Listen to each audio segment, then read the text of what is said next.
younger women should never pursue competing in bikini competitions. Most younger women, when I say younger, early 20s, can't even go a week without an alcoholic libation. And yet, for millions of them across social media, they have this compelling urge, this profound compelling desire to enter in and compete bikini competitions. I don't care if it's in Japan, South America, Canada, or here in the USA.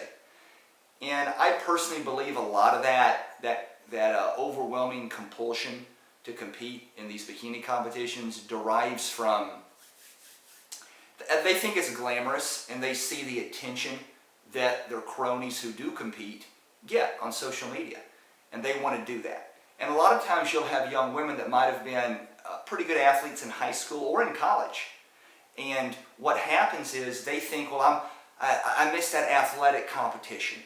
You know, I played volleyball in college, or I played soccer in high school, or I was a gymnast, and I missed that competition. And here's the thing about it, right? I played college football about 25 years ago, right? And I say that to say this, is that competing in a physique competition, whether it's men's bodybuilding, but in this case bikini competitions, there's something you're going to have to do that you never had to do in college or high school athletics. And that is 90% of the competition is going to come from what goes into your mouth. You have no idea the profound influence that what you eat and what you drink will influence how you perform. And right after that, I'd say is rest. Exercise, the fitness, the weight training, the cardio, that's like 3 or 4%. You guys can giggle and say, no, that's not true. That is very true, right? Because if you don't eat and drink correctly, you're never going to burn the body fat, right? I understand there's some people with freaky genetics. I get that. I get all that. But my point being is, if you don't do the nutrition part, and then you're staying up till 1 a.m. or even midnight and trying to get up at 5 or 6 a.m., even if you're a young person, you can get away with that for a few days, maybe a week or two. But if you're never going to sustain for a few months with that type of lifestyle and have success in the competition game, you're going to crash and burn. And that's very difficult for a lot of younger women, right? Those early 20s and even into the mid-20s. Even if it's a smaller town, definitely a moderate city, and absolutely, certainly a large city. I live in Atlanta. Story. I'd say, I think about 10 or 11 years ago, there was a young woman. She was 26. She was 26. And she was a nurse. And she was single. I don't know if she had a roommate or not, but she lived in Atlanta. And she was prepping for it was a bikini competition. And I'll never forget, I was prepping her for that show. And her birthday was, it was during the contest prep. And what do you think a 26-year-old woman wants to do in a huge metropolitan, cosmopolitan city like Atlanta on their birthday? It's not go to bed at 10 o'clock, right? That woman was out till the wee hours of the morning, drinking like a fish, hungover like crazy, and of course she missed her workouts the next day and fell off the bandwagon a few days later, right?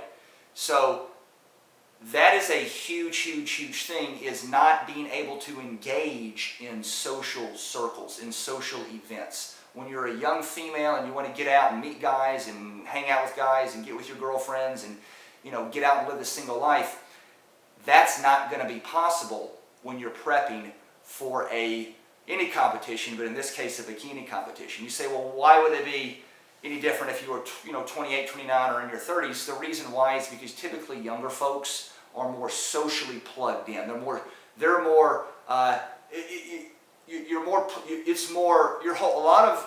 women are like this more than men. Not that men aren't, but women are like this more. They're more socially driven. You have some men that are loners. You don't have many women that are loners. You just don't. But that goes back to my point. If you can't go a week without a cocktail, how are you going to go 16 to 20 weeks with packing your meals every night and eating your meals when you're supposed to eat them and, completing your exercise sessions, your cardios, your weight trainings, and being to bed early at night. So here's another example. There's another woman, and this woman, I want to say she lived in New York City. She went to NYU. She was in grad school at NYU. And she was mid-20s. And I was prepping her for I want to say a WBFF. It was a natural competition. It was a drug-tested competition. But it was the bikini division. And she had a lot of Indian friends that were from India. You're like, who cares? Well, I'll tell you why. So they all went to dinner one night, and she told me this. They all went to dinner one night, and she was in the middle of her contest prep. And for some unknown reason, she goes to dinner with them. And they went to an Indian restaurant, right? And she loved Indian food. And I remember her saying how she was furious. She said, well, I had to sit at the table and couldn't eat anything while they ate. I'm never doing this again. I'm thinking to myself, well, why in the living hell would you ever go to dinner with somebody or with a group of people if you knew you couldn't eat, right? And that goes back to the whole social thing. Women are extraordinarily social creatures. It's their identity, it's their trademark, it's their MO. It's what they're identified as. It's their whole identity is wrapped up in their social group, their social circle, right? And when they're extracted from that, they lose their identity. You guys aren't listening to me. This is the reality. And as women get a little bit older and get into their career, and if they're married, or at least in a serious relationship, the social circle isn't as impactful, right? And if they're just, but when they're more into their career and they're more regimented, and that usually happens as they get more mature into their, early 30s and up, it's not going to be that. They can go 4 months, right, without their cronies with cocktails and the cronies till 1 a.m., right? It's not as compelling, but younger women, it's a huge part. So that would be number one is because of the food and the alcohol, you're not going to be able to be a part of the social circles. Number two is that I can't tell you how many, and this is for men and women, but once again, bikini competitions more so for women. Let's just hypothetically say a woman is 24% body fat, right? Forget the method they're tested. Let's just say 24% body fat. If a woman has a little bit of muscle, she can look pretty good at 24% body fat is not by any means overly fat. It's not, I wouldn't say you're a lean person, but a woman can still look very good in some cases at 24% body fat. So I'm just picking that random number, but follow me, and a lot of these younger women will think, wait, I already go to the gym on 24% body fat. They underestimate the amount of time a contest prep is going to take. So what they do is they just say, well, I'll just do a 12-week prep. Number one, because they underestimate the time, and number two, a lot of younger women, even if they earn good money, a lot of younger women, they overspend, and they're not very good. They tend to overspend, and they aren't very good with budgeting, and they think they can do it. They want to spend the least amount of money as possible in the least amount of time, right? That's never a wise choice for a contest prep. Never. Nothing good happens from not giving yourself enough. There's no benefit to not giving yourself enough time. Spending less money will never improve your results. I promise you that. Be that as it may, I can't tell you how many women in the past would want to dive into a contest prep, and there was something about 3 months, 12 weeks they thought was magical. You're sitting at 24% body fat. Where do you think you're going to be in 12 weeks? And what happens is a lot of them think, well, I can do this in 12 weeks. 12 weeks is an eternity to a 24-year-old. 12 weeks is like 100 years to a 26-year-old, right? And what they don't realize is in the first 4 weeks, they're only going to be at about 21, 22% body fat, right? Best case, let's say they're down to 20% after the first month, the first 4 weeks. What a lot of people don't realize is that the more fat you lose, the more difficult it is to continue to lose fat. If you got to lose 22 pounds of body fat, or let's just say 16, let's say you're a really petite, small woman, you got to lose 17 pounds of body fat for a competition, which is really not much. the first 10 pounds is a lot easier to lose than the last 7. Does that make sense?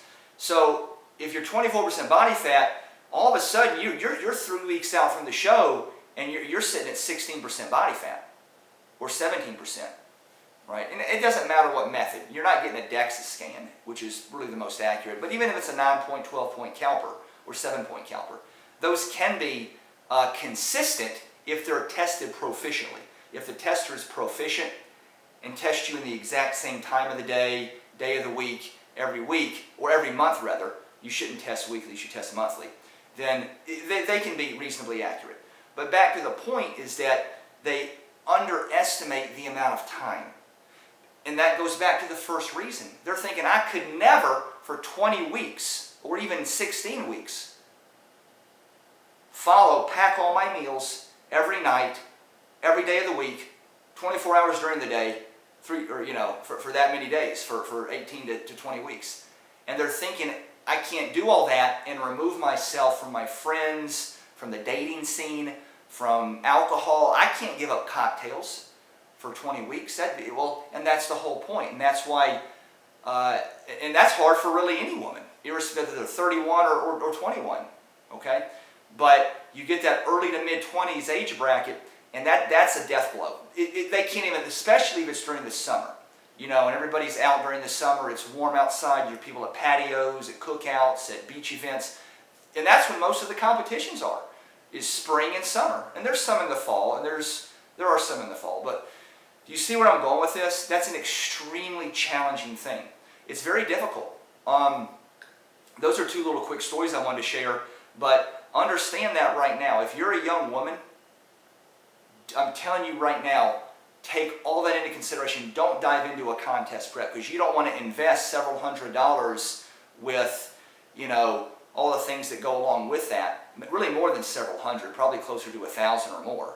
And then have to back out 6 weeks out because you look like you're 18 weeks out. And a lot of times people will go into that, and what they don't realize is that, sometimes some coaches or nutrition people, they may approve of cheat meals, and whether you do or you don't, that's a different topic for a different day. I'm not a fan of cheat meals, but follow me for a minute. A lot of younger women that are newbies in the contest prep game, when they finally have that cheat meal, whether it's a candy bar, an ice cream cone, whatever, they're not going to be able to stop after that cheat meal. They're going to want another one, and it's going to trigger. There's an old saying, once you cross the line of compromise, it's very difficult to turn back.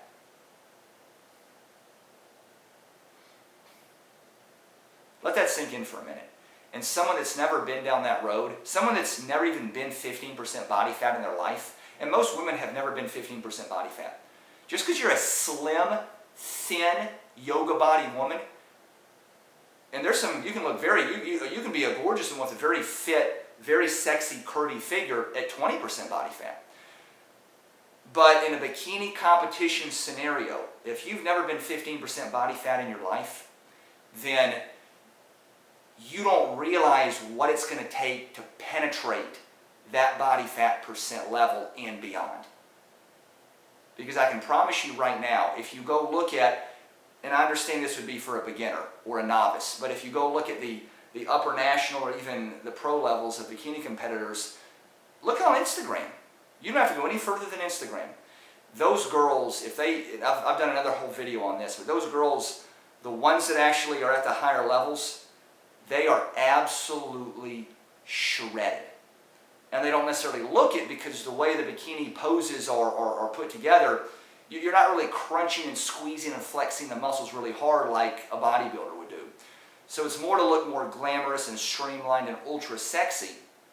But a lot of these women, you can see their ham glute tie-ins when they do the glute pose facing or with their back to the audience. And to get that lean for a female takes extraordinary levels of discipline. I can promise you, you're not going to get that from doing glute hip bridges and pop-ups with a bar across your chest or doing those silly glute exercises. That's not going to get it for you. What's going to get it is meticulously, consistently following a regimented fat loss program that's going to push those body fat levels deep, deep down lower than they've ever been in your entire life. And that's exactly why young women have no business doing bikini competitions. Lean Looks Nutrition, signing out.